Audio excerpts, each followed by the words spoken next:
Hey there, YouTube family. How are you doing? Chris Doyle again from beautiful Santa Monica, California on a foggy spring morning. It's been gorgeous here lately. The last couple of days have been a little more foggy than usual. That's something I haven't really gotten used to, is how foggy it is here at the coast, even down here in Southern California. So yeah, there's that. So I'm gonna make this video. It's gonna be about deconstruction, which is a topic I've covered quite a bit because I started writing in the fall of 2024, before I left Florida for good. I had already started. I was about halfway through a book that the working title is Divorcing Xianity, because it's my deconstruction story.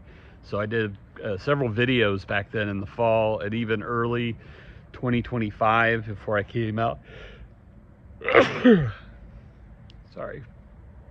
Sorry for that. I don't edit these videos. It's all raw, unfiltered, uncensored.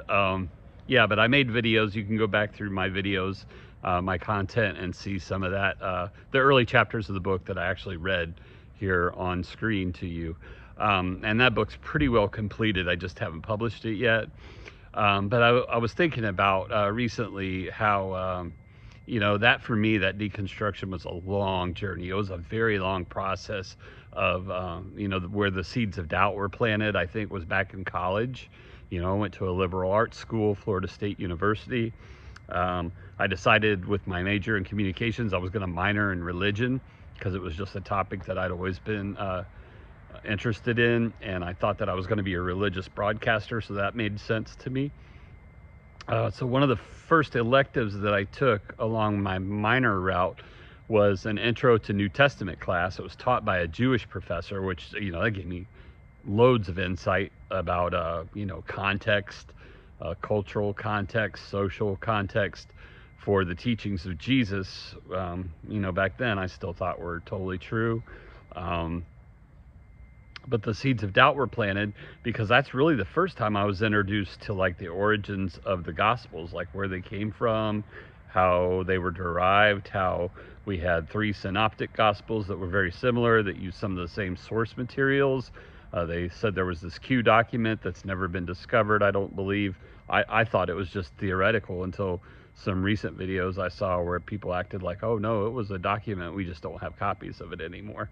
Anyway, so learning how that all came together, how it was canonized, and how there were a bunch of texts that were omitted, some texts that we found later in the Dead Sea Scrolls. Anyway, it was just eye-opening to find out that what I believed at one time was the inerrant Word of God had come together through human means, and there was just so many hands that touched it that I began to doubt, the infallacy of Scripture. So I think the seeds of doubt were planted then. Even though I was a churchgoer, I was hook, line, and sinker into the Pentecostal church that I went to in Tallahassee. But it was a long journey, like I said. So that was early 90s when I was taking that class at Florida State. I think I enrolled there in 92, so it was early 90s. And then fast forward to the early 2000s, 2 kids later. I've been married now for a decade. And we just stopped going to church around about 2005. And so that's where I wanted to go with this video today. I'm sorry, I'm kind of rambling because I had kind of general idea what I wanted to talk about, but I hadn't really fleshed it out all that much. So forgive me if this is long-winded and rambly. Anyway, so 2005, we stopped going to church. And really, I have to give my ex-wife all the credit because she was at home with 2 babies. Our second daughter was very young, still in infancy. And she didn't see the point in getting them both dressed and ready, dragging them to church just to shoo them away to what we called children's church or nursery or wherever they went during the hours that I was involved. And because of my focus in the music ministry, I was often there for like 5 hours on a Sunday morning, from early rehearsal time through 3 services. The last one being the long service that was very music centric. And that's usually the one that she would come to. And she didn't see the point, like I said, in bringing our kids after getting them dressed up and bathed and, looking very beautiful, and shuffling them off to somebody else's care. Because this is a Sunday. We only had 2 days on the weekend of family time That was precious time with our daughters. And then she said that she didn't really appreciate coming and sitting alone in the sanctuary because I spent most of my time up on stage, at least half of the service, right? So she's sitting there without our kids, without me, and she wasn't getting fed that much. It was kind of a hassle to her. So she just stopped going.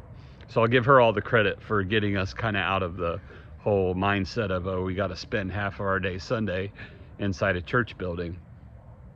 So the deconstruction was, I think a good way, maybe I was maybe halfway there, of deconstructing my faith, because I didn't really buy the whole prosperity gospel that was being preached.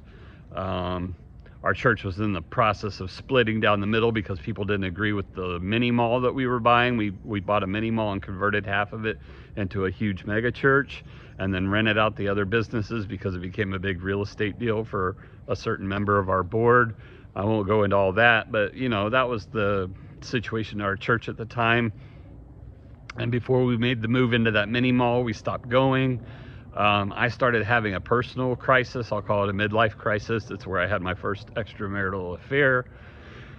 And, things just weren't going great. But we decided, that we were going to get to the heart of the gospel of Jesus, and we were going to be an Acts church, like the book of Acts, the early first century Christians that would meet, that would congregate, have a meal together.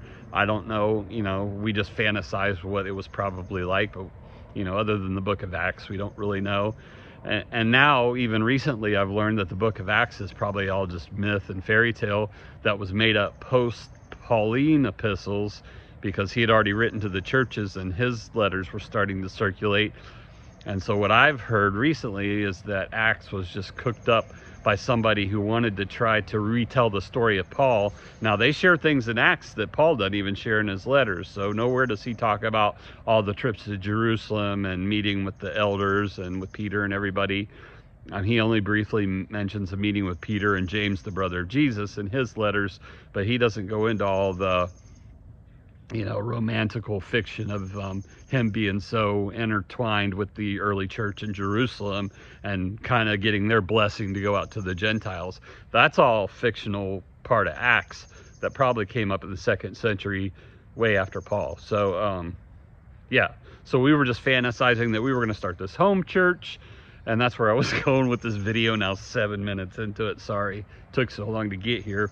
But we decided there was another couple, they were the Wynns, Michael and Darla Wynn, who are no longer together. They're divorced, but they were good friends of ours, involved in ministry with us outside the church, because we were involved in youth retreats and such. And they had 3 daughters and lived close by to us. And so we got this bright idea. Michael and I basically put our heads together and said, why don't we start a home church that kind of mirrors what the early apostles had started and the early followers of Christ were doing in the book of Acts. Let's just get together. We'll have a communal meal. We'll invite our friends, families, and we'll all put our money in a pot. So this was the focus, was the offering. So our tithe, instead of going to a big mega church or to a denomination, was just going into a pot that the host family, because we would move church from house to house every week, so there'd be a different host family, they would be in charge of the money, and they were supposed to take whatever we put together in the community pot and take it to help an individual or a family, however they felt led to use the money, and then report back to us, because that's basically the message we got, was the fulfillment of doing unto others, doing good, clothing the naked, blah blah blah, all the Beatitudes kind of stuff that we were focused on. So the host family would come back and share that story, which, if you allow me to just sidebar here, so after that, CBS Sunday Morning became our quote-unquote church. That's what my ex-wife and I used to watch on Sunday mornings, because there were always edifying stories, like from David Bagnod, I think that's his name, or Steve Hartman, On the Road with Steve Hartman. Those were the best, most heartwarming stories. And so that's kind of like what we were getting from this home church, what we called it our home church, was that the host family would give these, tear-jerking stories of how they helped a, single mom, or however they used the money. And it just made us feel so good, like we were living the gospel, right? That crumbled pretty quickly, especially after my affair. But, it was maybe 4 or 5 families. I'm not in touch with any of those people anymore. I mean, I still could reach out to Michael, and we would hit it off. You know, we'd pick right back up where we left off, because he's a good guy, and we were really good buddies. But other than him, and you know, he's not married anymore, I'm not married anymore, our daughters are grown, but none of the other families, like I lost one of the families in the divorce, you know, it just didn't last but a few months, really. But it was a spectacular time, a period of growth for me, but I was getting more disenfranchised with the church. And that for me was probably the straw that broke the camel's back, because we just couldn't get away from the politics of it. Anytime you've got that many people involved in something, and I'm talking like a half dozen people, 6 or 8 people, you know, adults, you just can't get away from politics and from people's personalities and stuff. And that was the straw, I think, that broke my back. That was just like, you know, this Christianity thing is all bullshit. And then I really got hard into the deconstruction over the next couple of decades. And even over the last couple of years, really, is when I've really taken a deep dive. I watched a lot of deconstruction type videos, watched a lot of theological debates with scholarly types that have debunked a lot of the myth of the Bible. Dr. Richard Carrier being one. I would highly recommend that you look up some of his lectures or interviews about the historicity of Jesus, because he's one of the few Bible scholars that doesn't necessarily believe that Jesus was a living, breathing human being, that he was a mythological archetype that was developed over centuries. But because we don't have any eyewitness accounts, because of the way the Gospels came together, I mean, it's a pretty easy myth to debunk. But anyway, there's plenty of videos out there you can go watch. But I just wanted to talk about that home church experience, how I felt like we were really getting back to the roots of Christianity, to the Acts type church. And it was foolhardy. You know, I should have given up. I should have thrown in the towel as soon as I started having my midlife crisis. But I think that fueled part of the deconstruction. And like I say, that home church experience, that little experiment that we had with the Wynn family for, I want to say, about 5 months in 2005, was the straw that broke the camel's back, and I finally just gave up on Christianity altogether. But I didn't leave the church immediately. I mean, I went back here and there. I mean, my best friend on Fort Myers Beach in the 2010s and then the 20s was a Baptist pastor. I mean, he was a fundamentalist, and we got along swimmingly. You know, we used to go to breakfast almost every week, and he was my best friend on the island. I still consider him a dear brother. But I just don't buy the theology anymore. I just don't. I hear stories or hear preachers now, and I just roll my eyes and say, it's bullshit, man. Jesus wasn't real. God doesn't exist. I can say that with full confidence now, but I wasted so much of my life in the church, you know, following the theology, believing I was having a relationship with this invisible God, with his son Jesus.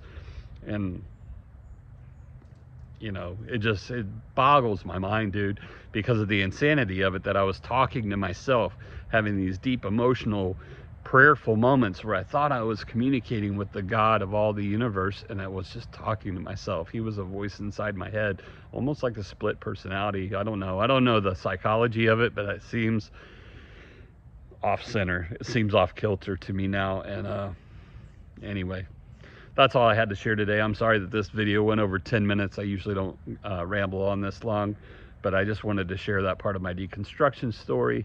If you're still in the church, if you're somebody that's questioning, follow your gut, man. Follow your gut. Ask those questions. Look into some people like Dr. Richard Carrier or Bart Ehrman or other biblical scholars who've done the hard work, that have done the digging, that look at the science behind it, the history behind it. You would be amazed how many people sit in the church today that still believe in the infallible word of God, that don't even know where the Bible came from. And if you told half of them that it was the Catholic bishops that came up with the canon, they'd be like, holy shit, because they think, you know, Catholicism is of the devil. They'd probably drop the book right then and there and say, don't want any part of that anymore. It's bullshit. I mean, my ex-wife didn't know. She was Baptist, raised her whole life in the church, and didn't know that's where the Bible came from the Catholics.